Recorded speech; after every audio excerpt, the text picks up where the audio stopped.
Hey guys, what's up? It's me, Thomas. Tonight we're back here with the kill count, and tonight, well, you ready to head back to New York City because we got Scream 6 from 2023. Yeah, Jason's not the only one to go to New York. Actually got, Ghostface now. Kind of interesting. I think the only one who hasn't gone to a city is Freddy and, well, Leatherface. Kind of crazy, Michael, I think's gone close, but usually stick to small towns, though not this case. Well, let's see who's the Ghostface this time and see what's the deal. Be sure to like, subscribe for more. Hope you enjoy. Let's go. Welcome to the Kill Count, where we tally up the victims in all our favorite horror movies. I'm James A. Janice, and today we're looking at Scream 6, released in 2023. Scream 6 takes Ghostface to uncharted territory, the streets of New York City. We follow our survivors from the previous film as they navigate college, young love, and of course, another Ghostface. Scream has long been the rare horror franchise that relies on continuity of its protagonists rather than its villains. Scream 6 continues that trend with the new characters, who were enjoyable in Scream 5, but didn't always have a whole lot to do. It helps that returning screenwriters James Vanderbilt and Guy Busick were able to better tailor the characters to their actors based on their previous performances. The new crew is also able to make a name for themselves since there's a lessened focus on Scream's legacy characters. Gale Weathers is still running around, but Dewey's not for obvious reasons, and for unfortunate reasons, Sydney ain't here either. Without those three taking up significant screen time, the core four of Woodsboro really gets a chance to shine. The new location and focus on new characters are accompanied by a tonal shift as well. Returning directors Matt Bettinelli-Open and Tyler Gillette of Radio Silence said they wanted to make Scream 6 a secret action movie. They heard the complaints about there not being any chase scenes in Scream 5, so they delivered a heap of them here, all choreographed spectacularly and full of suspense. You can really feel the influence of other horror action sequels like Aliens and the urban set Predator 2. Despite Scream 6 being the most unique film of the series, it still maintains the franchise's self-awareness we know and love. It echoes Scream 2 in a lot of ways, appropriate since Scream 5 often rehashed the first film, and features more continuity check marks for the series than ever before, with multiple detailed walks down memory lane. As with Scream 5, I can't be objective about this movie since it was made by my friends. Hell, Chelsea and I even have a special thanks in the credits. But I honestly believe Scream 6 continues the trend of there being no such thing as a bad Scream film. Will Ghostface— Well, aside from trouble! Ow! Uh-oh. Wait, I got a weapon! Oh no, Editor Sarah! There's that one.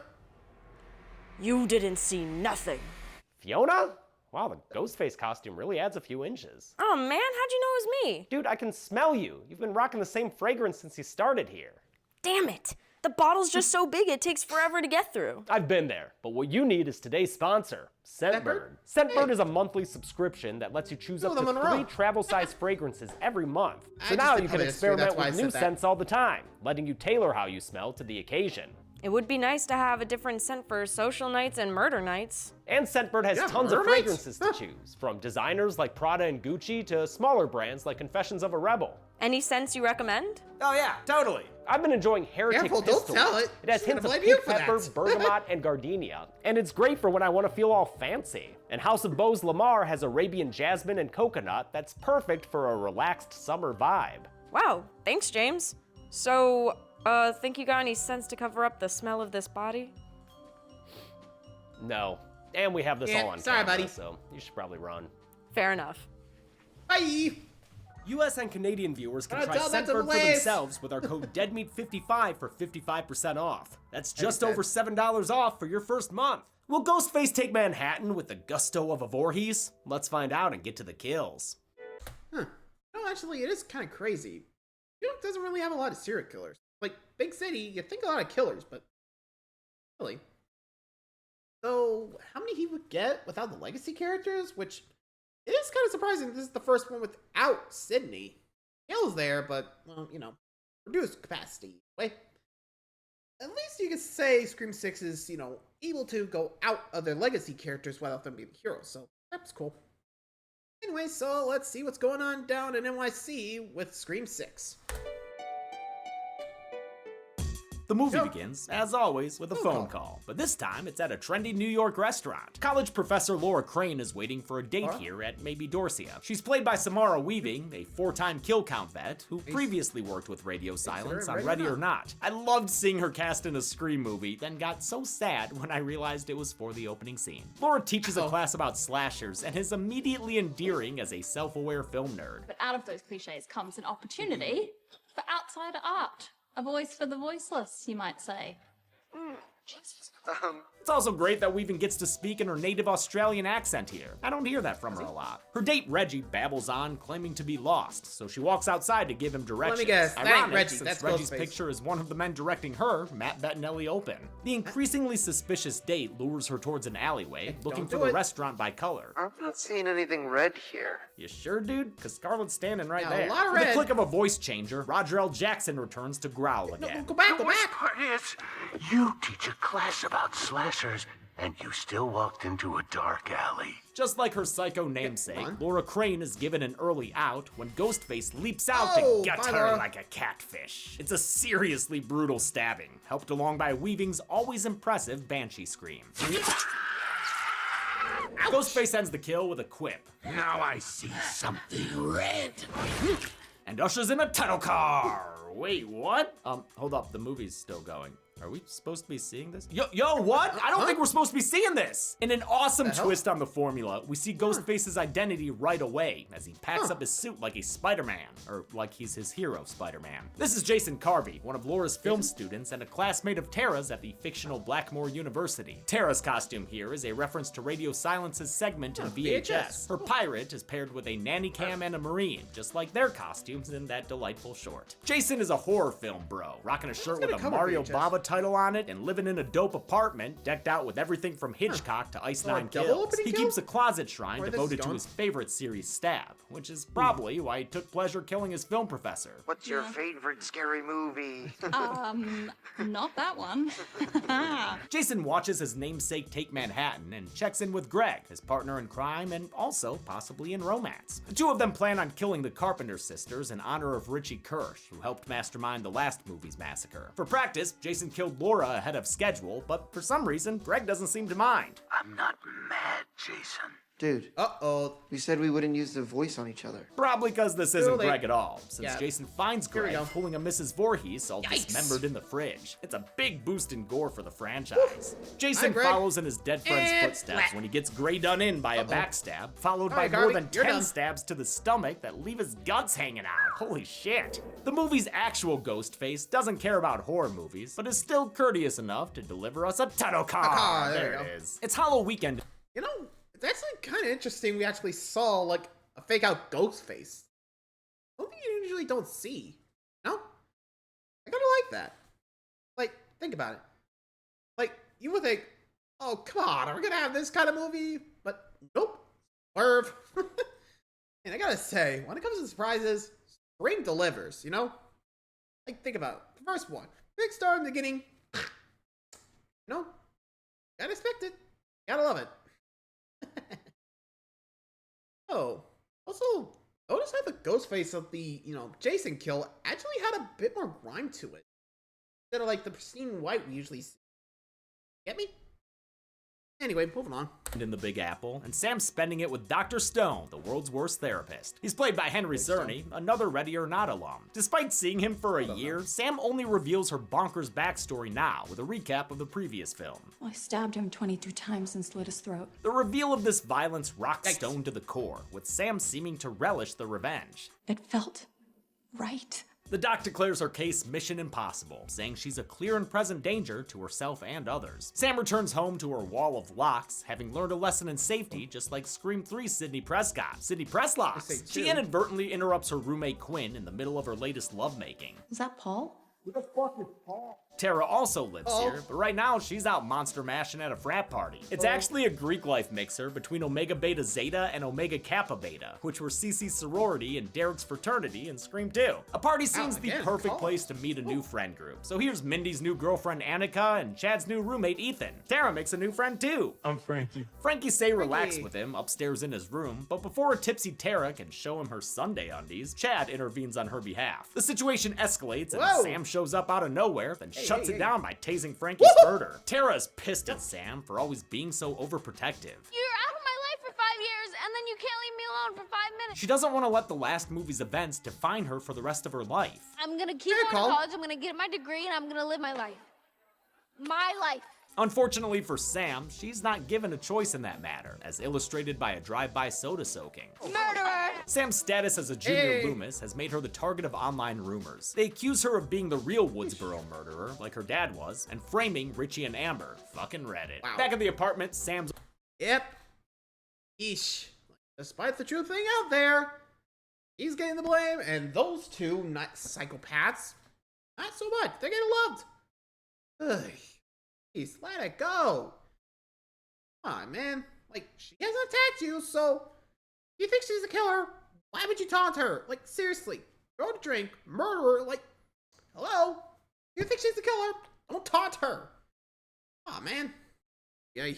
It's all broody until she sees her booty call Danny Brackett, named after the Halloween character Annie Brackett. Danny lives in an apartment across the way from Sam's and has been her hush-hush hookup for a while. Better that than a relationship that hasn't even started yet. Looking at you, Chad and Tara, in this romance I did not predict. The first pass gets cocked up with a cock block by Quinn, the cock-positive cock whisperer. Stop saying the word cock. Oh, sorry. Okay, Chad leaves, but don't worry, man. Tara gonna get you. Everyone gathers for a cast meeting since news just broke about the murders from the opening. Tara doesn't think it has anything to do with them, which is, you know, a bit too optimistic. Especially since they get a call from the Ghostface with the most bass. Hello, Samantha. Ghostface says Jason and Greg had to die to clear the way for something more personal. I'm going to show the world who you really are, a liar and a killer. I'm going to punish you, Sam. He tries to cut in early, but he's defeated once again by a dastardly bicycle, the one true weakness of Ghostface's. The sisters run inside a bodega that a later shot shows is called Abe's Snake. It's a reference to Wes Craven's pseudonym when he directed adult films in the 1970s. The idea came from Ice Nine Kills' Spencer Charnas, who met Radio Silence at our wedding. Ghostface follows the Carpenters inside, where a customer says, "You mess with one of us, you mess with all of us." Ghostface aerates the guy right in the middle of the store, then murders a bald bodega boy who tries to butt in.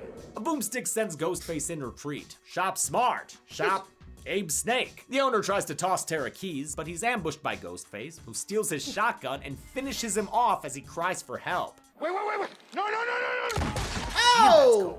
The bodega attack occurs early in the film to establish a new tone for a new city. While previous Screams had attacks in isolated houses, Scream 6 brings the danger to public spaces, where even crowds of people can't save you. The shift in tone matches a shift in camera lenses, courtesy of returning director of photography Brett Jukowitz. While every other Scream was shot on anamorphic lenses, Jukowitz shot Scream 6 on spherical lenses for a more gritty, realistic look. We get an excellent suspense sequence with some great suit performing from Ghostface here. The subtle movements really add to the tension. Tara and Sam are forced to crawl their way to the front of the store, where they beat the Ghostess with Hostess by burying him beneath a snack rack. They escape right as the cops arrive, but Ghostface disappears, leaving only a mask behind. The sisters are questioned by Detective Bailey, who's actually the father of their roommate Quinn. He's a helicopter dad who transferred to the NYPD to watch over Quinn after the death of her brother. He says they found a Ghostface mask at Jason and Greg's apartment, with DNA belonging to Richie Kirsch, one of the killers from Scream 5. It's a different mask than the one left at the bodega just now. That one has DNA traces of Charlie Walker and Jill Roberts, the Ghostface killers from Scream 4. Speaking of Scream 4, the FBI agent here to help is none other than Kirby Reed. Fuck yeah!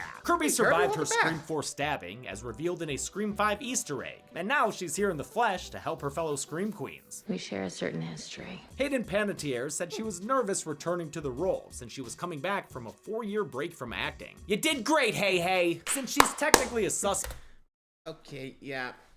You think after this, people will be like, "Hey, sorry about all that." I mean, but yeah, you know, people can be cruel. You know, they're never gonna apologize. Sorry, but the bullying thing was messed up. Also, the fact like Ghostface was like didn't run away when they ran into the bodega. He walked in, stabbed 2 people, and shot another one with a shotgun. You know, this guy's hardcore. Girl, you know what I mean. I wonder who the Ghostface is this time. We just saw a fake one, so let's see. This Carpenter can't escape from New York, so she's stuck dealing with the police and media, including Gale Weathers wearing yet another prismatic pantsuit. Despite their bonding in the previous film, Gale is once again on the outs with our main characters. Nice try, sweetie. but I've done this dance before. Nice try, sweetie, but I've done this dance before. Bam! Bitch went down. Tara, super bitch. Gale's getting her Scream 1 and also Scream 2 treatment here because it turns out she reverted to her dirt now writing habits with a book about Sam and her slasher daddy. You called me unstable and a born killer. Damn it, Gale, what happened to the Dewey book you promised? Where's the Dewey book, Gale? Gale takes a beat to address Sidney Prescott's absence. She sends her love, but she's taking Mark and the kids someplace safe. She deserves to have her happy ending. This is the first Scream film without Sidney, a result of Neve Campbell's frustration about being underpaid for her role in the franchise. I should stress that contract negotiations happen on the studio level and aren't made by the filmmakers, so don't blame radio silence. It's a bummer to not have Sid around, especially given the reason why. But even though she's my favorite final girl of all time, I also think it's great that our new protagonists get more space to inherit the series. A break. Like Gale said, kind of had the happy ending, the same vibe. It was like, let's just go make this one ours. Dr. Stone settles in for a double feature of the OG invasion of the Body Snatchers and a couple of his favorite kill counts. Though he didn't return to Scream 6 for another cameo, Radio Silence asked us for props they could use as set deck, so we sent them this awesome VHS box made by talented fan Wedgewolf of Dark Moon Home Video. Radio Silence did the same thing with other podcasts too. Posters can be seen for Last Podcast on the Left and our dear friends at We Hate Movies, including one in Tara's room, meaning she may have listened to us riff on Leprechauns 1 and 2 with the guys. There's an ominous rapping at Stone's door, which sends his TV into a fourth wall breaking frenzy. Turns out he is next, since Ghostface breaks his window to smash his noggin before finishing the doctor off with a sharp object through the nose. God, this Ghostface is mean. Another mask is left by his body, this one belonging to the killer from Scream 3, Roman Bridger, director. I direct. The detectives consult their Ghostface conspiracy board in a scene filled with tons of fun nods for fans of the franchise. Roman Bridger was the only single Ghostface. Kudos to him for ambition. As Red Right Hand plays on the soundtrack, Mindy gathers everyone on campus to give a classic Meeks monologue for the people. Blackmore University is played by McGill University in Montreal, which is where the film was shot. Though it's set in New York, Scream 6 is actually the first film in the franchise to be filmed outside the US. Since they are on a college campus, the group theorizes they're in a rehash of Scream 2, or sorry, Stab 2 for these folks. But Mindy has a different theory. It would make sense if this were just a sequel, but we're not in a sequel because nobody just makes sequels anymore. We're in a franchise. As she explains, there are certain rules to a movie franchise. The kills will be bigger and bloodier, the killers will be shiny and new, and the main characters might get killed, which they already warned was an aspect of requels in Scream 5, and an aspect of trilogy endings in Scream 3. But it also is the case here as well. It only took Jasmine Savoy Brown a day or two to memorize this many-page monologue, something she credits to her roots as a theater kid. In this movie and the last one, Makes sense. everyone's just gathered around as I'm performing at them all day, and that's fun. They decide that there's safety in numbers, so everyone holes up in the Carpenter apartment. While in the very blurry background, you can see our horror short pregame playing on the TV. Like, no shit, that's Chelsea back there. So cool. Also cool is the fact that we get to just hang out with these characters for a minute. Little slumber party with the Core 4. Core 4? Yeah. Did you just give us a nickname? For me, this scene was when the new cast officially took over the franchise, and I mean that as the highest compliment. The mood is soured by a news broadcast implicating Sam in the recent attacks. This conflict was meant to reflect a real-life struggle for Melissa Barrera, who suffered a lot of online harassment criticizing her acting in the previous film. It just sucks being this hated. Radio Silence confirmed that this scene is a response to that situation, which makes it even more touching when her Woodsboro buds say they have her back. We are the Core fucking 4. Thank you very much. I hate myself. Right. For the record, I thought Barrera did fine in Scream 5 and fucking crushes it in Scream 6. I think even her online haters came around to her performance here. Melissa came to this one to prove something, and I think we all felt it from day one. Drunk on friendship. Yeah, that was pretty much just saying, F you, I'm gonna get better. Fuck it. I don't know, but still, really? We not know horror films, like, come on, it's a Ghostface guy, like, really? Gavin Suspect isn't gonna be the one. I mean, sometimes it can be, but come on, guys. The media would have picked up by this point, like, okay, so who got connections between these? Nothing. Don't bring Samantha into this. Way too obvious. Ugh. Jeez. I don't know. That's what I would be if I was like police chief in this film. But the franchise, at least, you know. Ish. Always watch your back. Two, don't forget that role. Sam reveals that she's been sleeping with Danny, who's currently doing laundry when he spots a Ghostface in Quinn's rear window. He tries to warn the Woodsboro crew, but they're too busy yucking it up until Quinn stumbles out of her bedroom with her throat slit to the bone. Ouch. I guess the core 4 will never become a quintet. Rough. In the ensuing chaos, Tara and Chad lead the escape, but get locked outside the apartment before their friends can follow. Mindy takes a slice to the arm, but it's Annika who really gets the twist of the knife. Sam makes like Casey Becker and goes for the cutlery, but since someone has gotten rid of the knives, she settles for an attack of the block. They escape to Quinn's bedroom, where Mindy finds her sloppy seconds in the bathtub. The ladies barricade themselves inside, but Sam discovers their only way out is dangerously in the heights. Danny closes the gap with a ladder, kicking off another awesome action sequence as the women take turns shimmying across. Sam and Mindy manage to make it, but Ghostface interrupts Annika before she can cross. Despite their best efforts, they're unable to save her before she takes a Utopia fall to her death. Talk about a dumpster dive, right? Real talk though, she was fucked anyway. We all saw Ghostface literally gut her like a fish. Despite being present in the very first draft, the ladder sequence was initially cut over concerns it'd be too hard to film. They added it back in 2 weeks before production began because it was just that cool. Let's stop chasing our tails and let's go shoot the fucking ladder.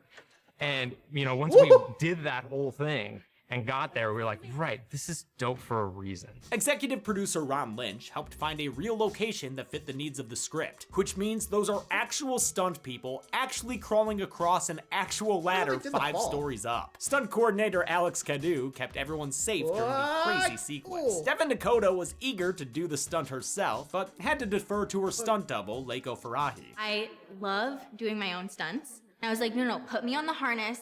They said absolutely not.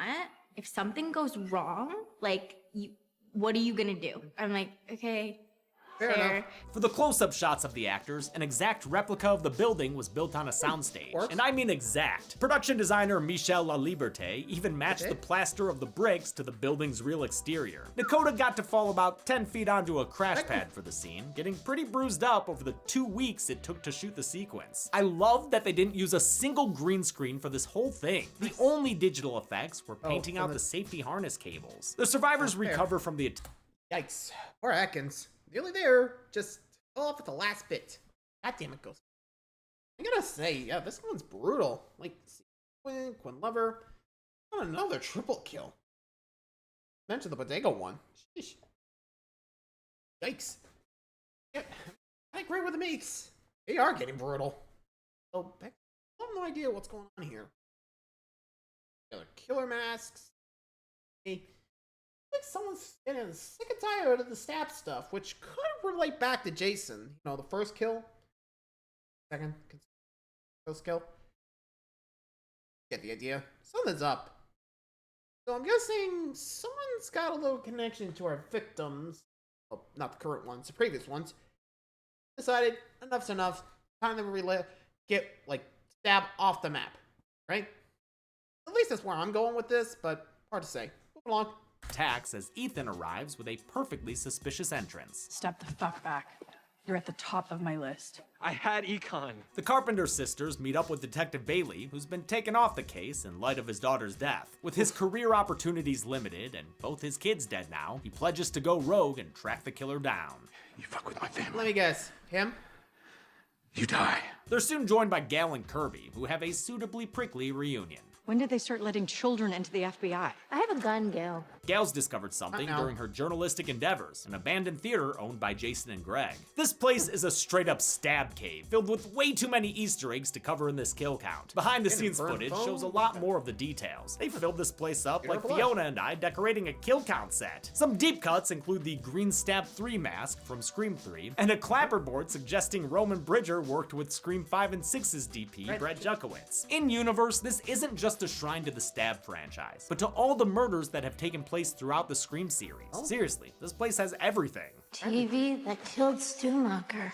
If you believe he's dead. Oh, don't even get me started on that one, Mindy. There. He's listed as dead on the police board in this film. There's no way he's been alive this whole time without anyone knowing about it. This theater was originally a warehouse. It was changed at the suggestion of La Liberté, which Gillette cites as an example of the film's collaborative set. You just have to constantly remind yourself that the movie doesn't belong to anybody. It belongs to everybody, and that's how you make the best thing. You invite other opinions, you invite collaboration into the process from day one. La Liberté included more Scream Easter eggs throughout the movie, like blue Solo cups at the frat party to match the ones in Stu Macher's kitchen, and giving Ethan a bag of Cheetos later on as a nod to Kenny the cameraman. They realized the Ghostface masks left at the various crime scenes came from the centerpiece display of all the franchise's previous villains. Costume designer Avery Plewis designed the different looks of the masks and robes, cross-referencing her research with costumers on Etsy, since she knew they'd have paid attention to the details. One robe in particular stirs up memories for Sam. Fuck no.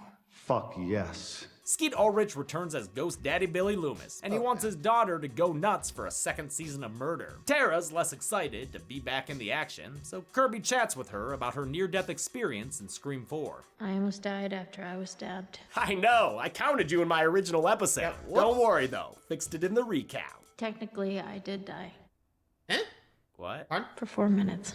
Oh, come on! Gale Relax. also attempts to be a Not gonna count person it. by talking to Sam about her relationship with Dewey, but the bonding is cut short by Bailey, who sends Gale home so they can do some ghost busting. With Sam and Tara acting as bait, the cops hope to trace their next killer phone call from a van in broad daylight. Yeah, this whole thing reeks of dead meeks. All it's missing is the B-boys blaring Cottonmouth Kings. But they don't need to worry, jinx because it. when they do trace the call, they realize it's coming from Gale's apartment on the other side of the city. One record-setting sunset later, Gale is hanging out at home with her new boyfriend. She gets a homicidal house call, which is actually a first for the franchise. Strange that you and I have never spoken on the phone. Gale doesn't notice when her newy Dewey gets grabbed in the background. She does notice when he's heave-hoed through a bookcase like you were Sally Hardesty.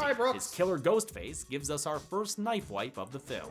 Scream 6's Ghostface is a lot less clumsy than usual. Here's another rule for this Superformer franchise. Max Don't Leferrier, date who any also played of the the killer in survivors that Terror of these Train films. remake I always forget was a thing. Leferrier is an actor turned stuntman, and the intensity he brings to Ghostface is a refreshing change of pace. We loved floppy Ghostface from the early movies that gets knocked down easily and gets right back up. But in this one, it was a little more like, what if he was a little more relentless, a little more driven, and just doesn't give a shit? Gale ghost faces Again. off with the attacker in yet another inspired sense with the action mask. sequence. Oh, Damn, they what a really rhyme. brought it this Boom. film. She manages to arm herself with a gun from her bedroom, kicking off a game of Cougar and Mouse with Ghosty Rhodes. What do you want to talk about? This apartment invasion took 4 days to film, longer than any of the movie's other chase scenes. It was worth it for the action, and this moment when Gale hangs up on the killer. Can you hold, please?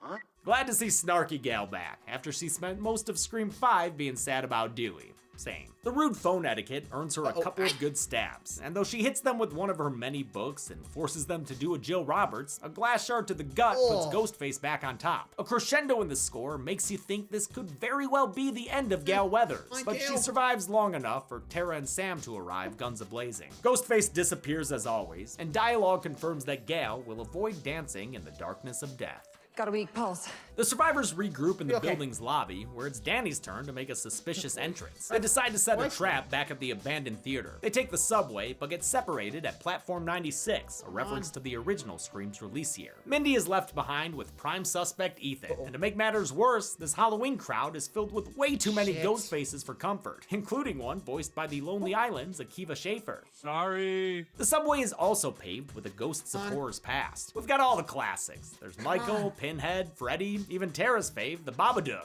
Other highlights include Ziggy Stardust, Grace from Radio Silence's Ready or Not, and Mojo Jojo, a nod to Roger L. Jackson's other most famous voice role. This rash of references continues the costume Easter eggs from earlier, where the frat party saw a guy in a Dan Flash's shirt. That's in honor of Detroit's own Tim Robinson and his sketch from I Think You Should Leave, since Robinson voiced Quinn's off-screen lover in her first scene. Is that Paul? Who the fuck is Paul? You also might have noticed Ethan's murder party outfit, as well as a Wednesday Addams in honor of Jenna Ortega's biggest role. Scream 6 was filmed before Wednesday was released, and when the show became a huge hit, Radio Silence actually cut down the visual references. Once it became a juggernaut, I'm like, oh, this feels weird now. Yeah, this is like self-congratulatory. Big props to Avery Plewis once again for making sure these outfits felt authentic, aka a little shitty. I've had a lot of moments with my team where I'm like, This doesn't look like a costume that a real person would make. It looks like a costume that a costumer would make. The subway sequence was one of the first ideas Busick and Vanderbilt had when returning to write this New York set sequel. But Montreal's subway system doesn't look anything like New York's, so production had to build an entire station and 50-foot subway car from scratch. To make the car look like it was moving, they installed 70-foot light strips outside the windows, then programmed them to run a chase sequence. The end result was a completely practical subway that the cast and crew compared to being on a motion simulator. Right there. Eventually, Mindy runs into the real killer. She's stabbed, but the sound of violence goes unnoticed on the busy train until Ethan spots her at the next stop. Fortunately, Mindy's got that plot armor ab routine, leaving the leftover alive to quip another day. Fuck this franchise. The rest of the group gets to the theater, which was running a Jennifer Jolie retrospective. Awesome. That woman was a shining light the world simply wasn't ready for. Danny won't be joining them inside the Promised Land, since Sam's still leery from her last evil ex. He's cool about being benched for the finale, though. Nice guy.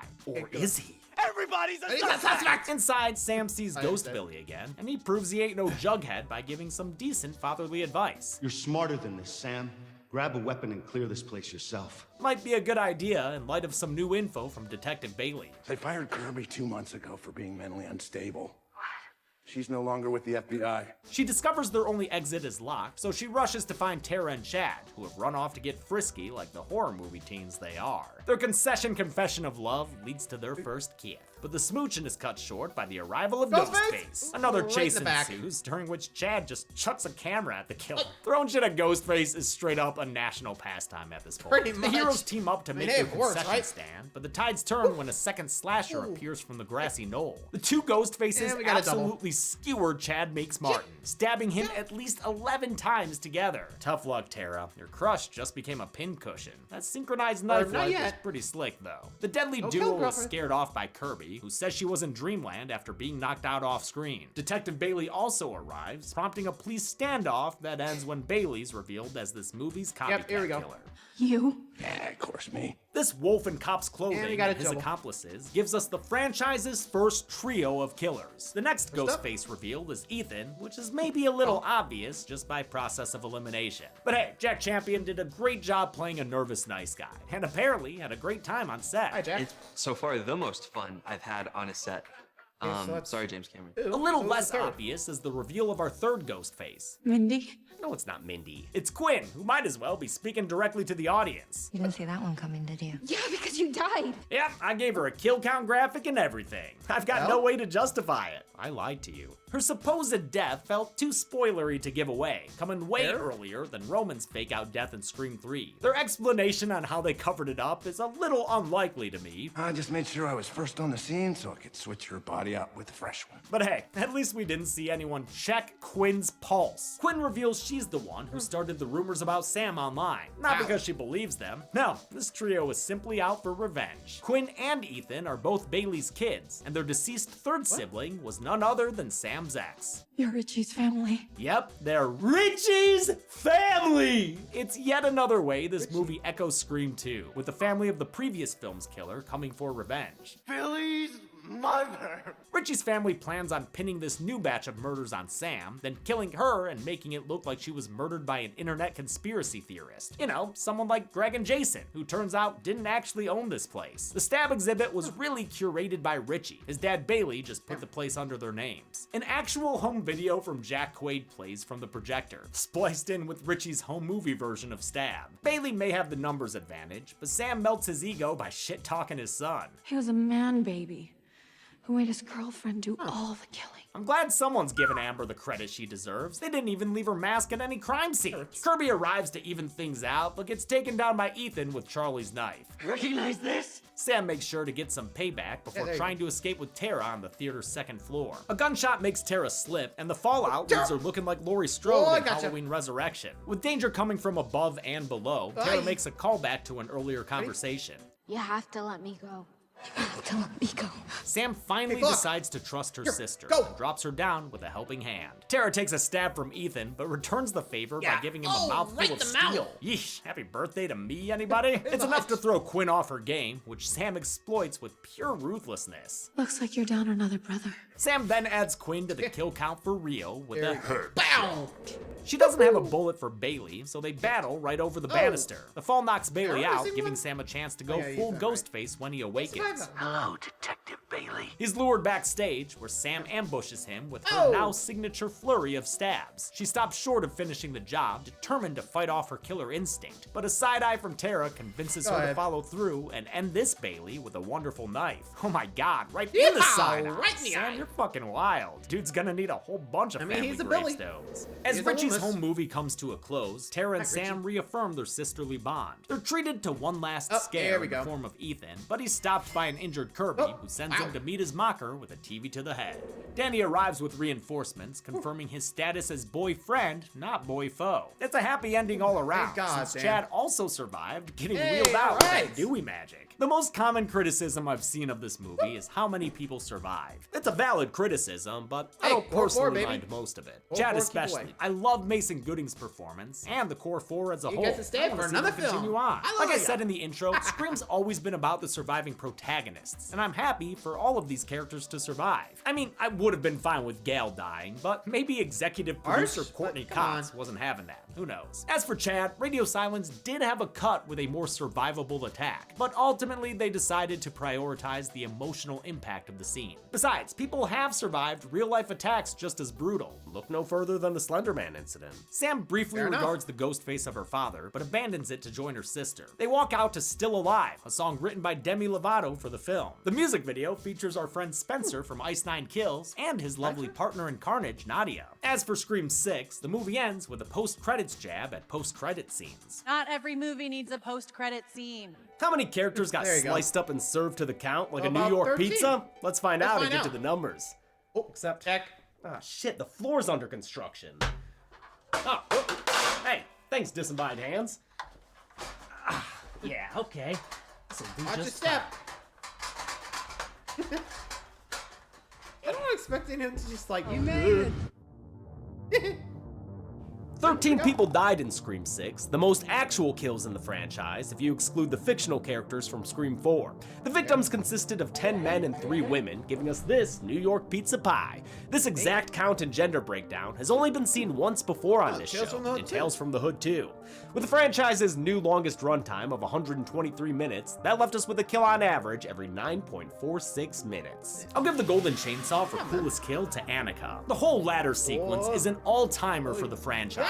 And it's topped off with gnarly gore when she hits that dumpster. Dual Machete for Lama's kill will go to, Brooks, was it? An off-screen murder of a nothing character that Gale didn't even seem to care too much about. And that's it. Scream 6 came out in 2023 and had the biggest opening weekend of the franchise. Next week, we're starting another franchise with Hostel. Until then, I'm James A. Janice. You guys This has been the mentioned Kill Count. Thanks a lot for... Yep. If you thought Saw was torture porny, I don't know, I'm sorry. I fucked up that way. But yeah, that one's gonna be a little more fucked up. You'll see why. Trust me. I've seen like the disturbing breakdowns of that stuff, and oh boy, it gets nasty. It gets nasty. You know the stuff's gonna get blurred. Anyway, I hope you guys enjoyed Scream 6. Next time, like and subscribe for more. Adios.